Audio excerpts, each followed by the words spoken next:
Hey everyone, welcome to another week of Living a Full Life. I'm Dr. Enrico Dolcecore, and this week we're going to be tackling headaches and migraines. We've done one podcast in the past, probably about 14 months ago. We're going to dive deeper into headaches, the causes, the physiological effects, the physical effects, and how they develop so that you have a greater understanding of how headaches and migraines come along so that maybe you can prevent them from happening at all. Pretty cool. When we talk about health and prevention, it's really the only logical way to pursue health and wellness. Is your health is not something you acquire, it's something that's given to you. It's your job to maintain that. It's a sacred gift that's given to you to maintain your health over time. And the best healthcare is prevention, for sure. You prevent anything, you mitigate risks, you mitigate any types of causes, and you save yourself a lot of hassle and you save yourself from disease. I always love the definition of hyphenating the word disease, and making it hyphenated because the body works at ease naturally. If you look at a baby, a child, and how they can run around and fall and bounce back and eat anything they want and sleep well, that's the body at ease. It sleeps, it regenerates, it gets up, it has full of vigor and energy. And when we create any type of turmoil in that ease, you get dis-ease, the hyphenated version of it. I love teaching that aspect of health because it makes perfect sense. When the body starts to get dis-ease, it's not at ease anymore, that's where things start to brew, symptoms start to develop, and then we can fall into the full disease where you move the hyphen and it becomes pathological. Something happens, a symptom happens, an organ starts to function differently, our blood work starts to change, and then we start labeling pathologies on these things. Prevention is such a better journey to take when it comes to health. So let's talk about headaches. The types of headaches, there's 5 major categories of headaches, and we'll go through each one of them in detail. And we want to look at their underlying causes and their physiological basis so that we can understand how they work. And then figure out how we can address them if we get them, and how, more importantly, prevent them from ever happening. So the 5 types that we're going to go through is tension headaches, migraine headaches, cluster headaches, cervicogenic headaches, and sinus headaches. Those are the 5. There's 9 if you break them down, the types of migraines, like with aura, without aura, but those are the 5 categories of headaches. And when I help patients come in, those are the questions I ask. Where's the headache? How often do you get it? What part of your head does it affect? And how long does it last? Then you can narrow it down to which type of headache it is. Then when you know your neurology, the brain, the dura mater, and the spinal column, you then can deduce where these things are coming from, why the irritation is happening. Is it chemical, physical, or emotional? And you break these things down from a doctor's perspective. Pretty cool, right? So that's how we're going to go through all of this today. So let's start with tension headaches. Tension headaches. The characteristics of tension headaches is that they're dull. That's a key thing. They're dull. They're not sharp. They're not poking anyone in the eye. They're not doing anything like that. They're dull, aching, and often a tight band around the head or on one side of the head, or maybe just the front of the head or the back of the head. But think of it like a band, like a headband, like a tennis player that's on too tight. It can affect all the way around or just a portion of the head. And it's dull and aching, more of a tension type feeling, hence the tension headaches. So these are usually related to muscle tension and stress leading up to that muscle tension, and trigger points around the neck and head that can last or develop and causing these types of headaches. So they're more muscular, believe it or not. Those are headaches.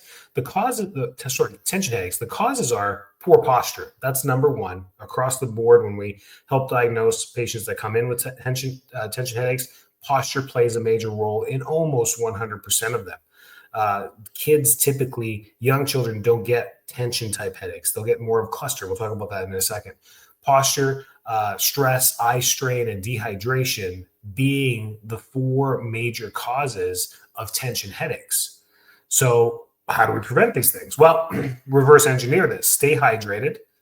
Monitor your screen time. For sure, I know many of us work at a desk full time, and a computer or our screens or tablets or our desktops or laptops, and those hours add up. We truly have to mitigate and create ergonomics that work for us so that we can work for whatever company we work for ourselves, whatever it is, in front of these computers. And the key here is blue screens, screen covers for eye strain, using dark mode, figuring out the lighting in the room, figuring out what eases your body to work in those conditions for hours upon hours. That's the key when it comes to ergonomics. Having the monitor set up, when you look at it, when you sit at 90 degrees in your chair with your back against the chair, your feet on the floor, your knees bent at 90 degrees, your arms are at 90 degrees on the table, on the keyboard, everything's set up properly. The monitor comes all the way up until when you're looking straight ahead, you're looking at the center of the monitor. Think of it like a bullseye on the monitor. You keep that there, keeps the head in a neutral position, almost like your chin's up a little bit. That's the key. Many of us work on laptops. Our chins are tucked down. We look forward, and this is what develops trigger points in the neck, which can lead to tension headaches. Everyone comes in with sore and tight traps. They do massages. They temporarily help. The headaches keep coming back. We're getting these things 2-3 times a week. It's high. So one of the questions I ask my patients when they come in, I'm like, what do you think the normal amount? So they'll tell me their frequency. They'll say, I get these twice a week. And I'll say, what's the normal amount of headaches people should get? And they think it's a trick question. I think most people understand the answer. They just don't say it because they think it's a trick question. And they'll say, oh, I don't, once a month.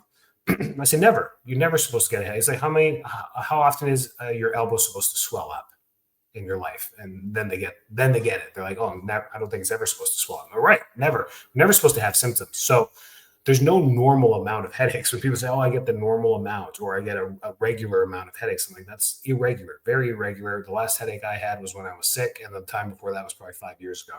So those things, headaches shouldn't happen, right? So eye strain, hence we talked about the monitors, getting your eyes checked annually over the age of 30. You should be getting your eyes checked annually because your prescription can change a little bit.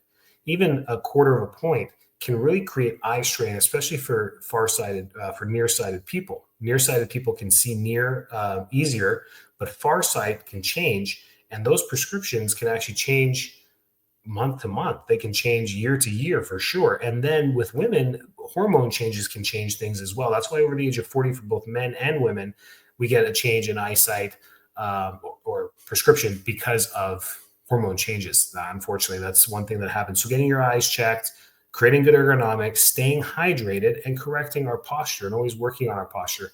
We live with a head forward posture, many of us, because of desks, tablets, our phones, writing. We're just looking down a lot.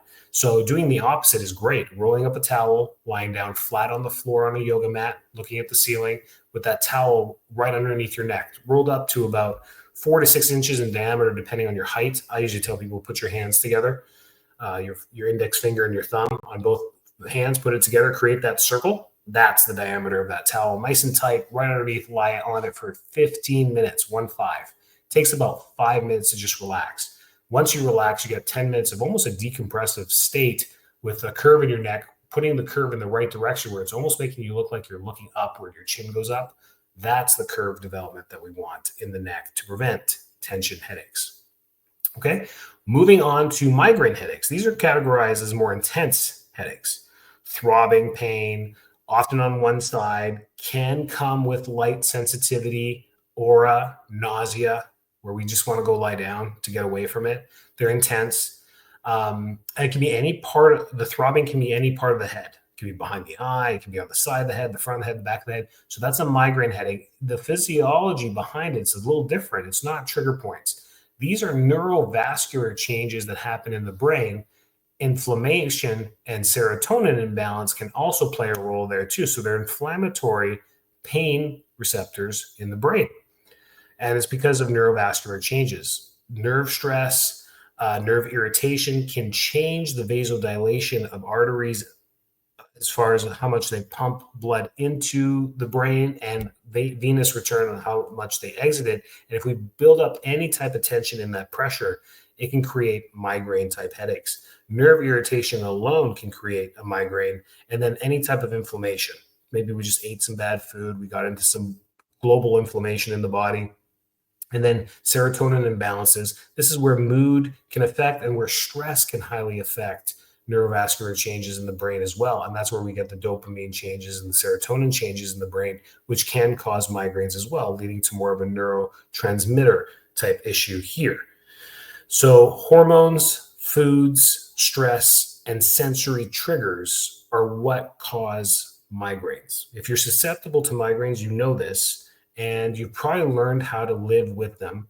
Many of patients that come in with migraines have this like protocol when they know a migraine's coming. If they can do these A and B things before the migraine's full blown, they can mitigate it or reduce its symptoms. But they know that if they cross that point, there's nothing they can do, nothing that they can take, no extra strength Tylenol, no NSAIDs, no Excedrin is going to touch it. They're just going to have to go through it. And I feel poorly for these patients because some of them are like, it lasts a couple hours to a few days. I'm like, oh my gosh, how do you go days with these migraines? So these can be debilitating. It can really reduce productivity. If you're a parent trying to take care of your kids, if you're working, this can reduce your productivity because you're just in chronic pain. So migraines are a different category there. When we help patients with, we get such great results, especially with upper cervical chiropractic care when it comes with migraines, because we have an immediate neurovascular change with the adjustment that decreases pressure in the brain, and then can ultimately affect the hormone changes as well. People just get relaxed immediately after an upper cervical adjustment, which reduces that stress response. I think that's why we get such great results with it. So people who get migraines weekly will go down to getting migraines maybe once a year under care. That's upper cervical. That's an amazing thing there. So that's how we get the neurovascular things that we can do at home. Is just making sure, keeping on top of your hormones after the age of 40, just staying on top of them, knowing what your normal ranges are and making sure you stay within that. And if you start to escalate or de-escalate in estrogen, testosterone, whatever it is, maybe talking to your doctor and seeing how you can mitigate that or keep it balanced. Foods that trigger migraines, of course, it sounds obvious, but sometimes they're everywhere. Sometimes people get these because of dairy or gluten or grains. Those are hard to stay away from. But if you know that certain foods do this, mitigating it is by not eating them can help reduce migraines as well.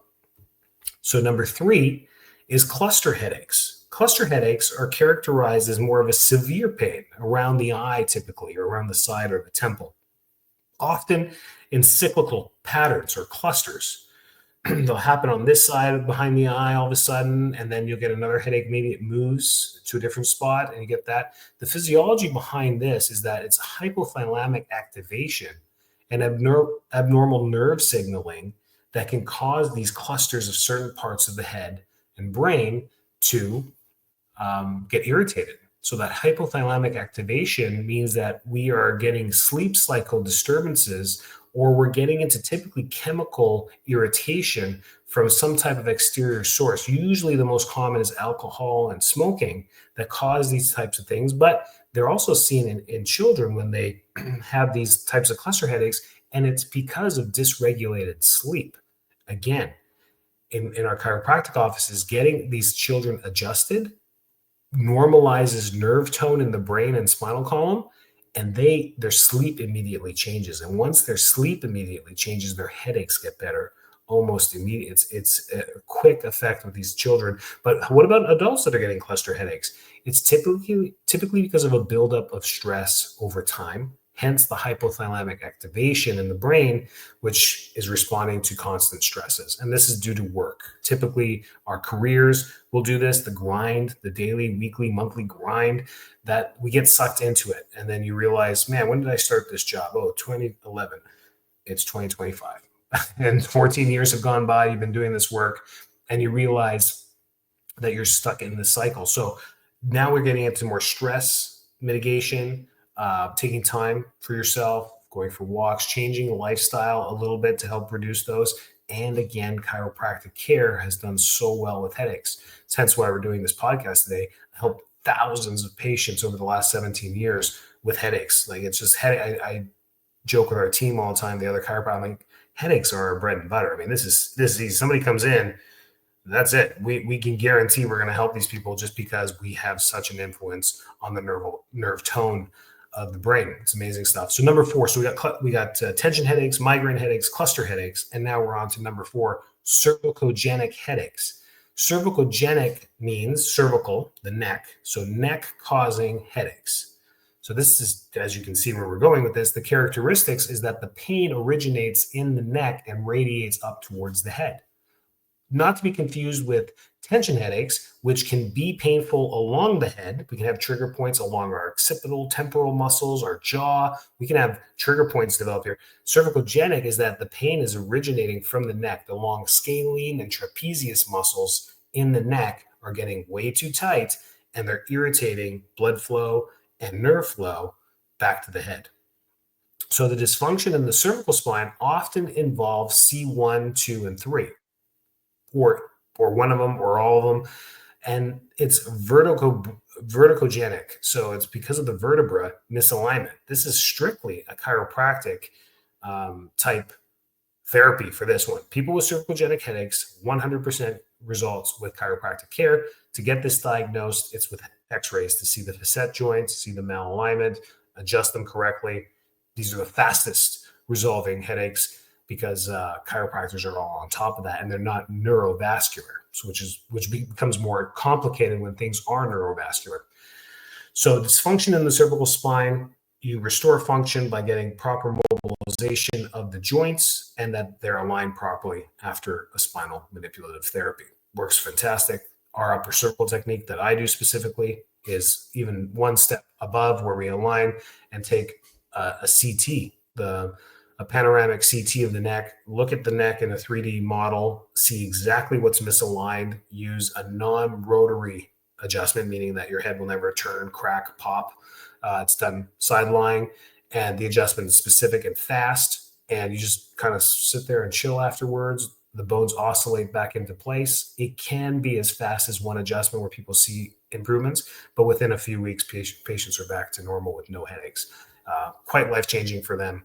Again, poor posture and cervical misalignments are the cause of this. Now you're going to say, well, how do you get misalignments? Whiplash, believe it or not. When we think of whiplash, we think of a car accident. Yes, those are pretty aggressive accidents. It can be from sports, from running down the basketball court and getting bumped. You guys ever body checked each other on a basketball court, or running into someone playing soccer, hockey, of course, lots of whiplash in that, falling when you're roller skating or ice skating, slipping on the ice, slipping on the stair and catching yourself on the railing, that one where you jolt the neck back. Maybe you're young, your older sibling pushes you from behind, you get that whip back of the head. Whiplash happens for many, playing on the trampoline, trying some flips, you give yourself whiplash there, the way you land on your back sometimes. Whiplash happens more than you think, and that irritation is what pulls on those neck muscles. It's a muscle injury to the neck, which leads to neck pain and cervicogenic headaches. Then the last one, sinus headaches, probably the most irritating ones out of there, because it's an external force that's causing all this stuff. It's a pain around the forehead, the cheeks, the nose, often with sinus pressure, and it comes with congestion typically. If it's allergy based, there may not be congestion. It could just be painful. And I went through one of this ever in my life, and it's probably 3 years ago in the middle of January. And I would wake up in the morning and I would feel good. That was the best I felt for a couple hours. And as I was standing, oh my gosh, this was the worst headache I've ever experienced. On the front, I didn't know what to do. Antihistamines, antibiotics, Z-Pak. I mean, I didn't know what was going on. Nothing was really coming out. And I feel for those people. I'm like, man, I hope that never happens again. Typically environmental irritants, allergens, infections. These are what happen with sinus congestions. Kids come in with this all the time. The 1-year-olds, 2-year-olds, 3-year-olds, they're full, they're sinusy, they're grumpy because their head hurts. Again, activator adjustments or craniosacral adjustments to the skull, where we mobilize a little bit of the face. There's not much movement here. It's not like a joint in the spine or your knuckles, but that slight motion and adjusting the ears, you can actually adjust the incus in the ear, where you pull on the earlobes, and there's a specific adjustment that opens the ears, drains the ears, prevents ear infections in these kids. They get immediate relief. The adults with sinus problems and allergies, when they come in, they always ask, can you just do my sinuses? And we do them, and they have a great day. They enjoy the day. It just clears them up for the day. It mitigates sinus headaches a little bit. But the true prevention of this is just making sure you get your allergy testing, knowing what you're allergic to, if it's environmental like dust, pollen, ragweed, making sure you have a HIPAA filter in your bedroom, in your homes. You try and filter the air as much as you possibly can.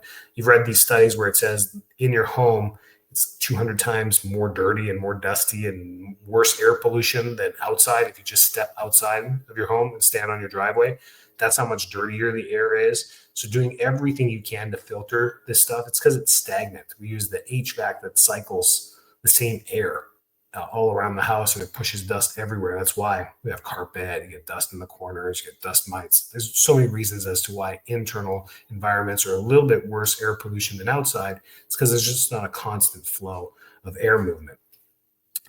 Makes sense? That was a loaded one about headaches. Now you're all experts on headaches. You now know what to do. Yes, chiropractic was the answer for 4 out of 5 of them, hence why we did this. If you need some care, give us a call. If you don't live in the area, give us a call. We'll find upper cervical chiropractors for you, or go to uppercervicalnearme.com and you'll find some great listed upper cervical chiropractors there. The reason why I'm pushing it towards upper cervical is because it's just so powerful and such quick results for most patients with headaches and migraines. So it works absolutely great. Info at fulllifetampa.com. Like, share, and follow us here on the podcast so that more listeners can listen to this and we can share our knowledge with more people. Have a healthy and happy week and have a fantastic 2025 as well. Stay well, stay healthy. Take care.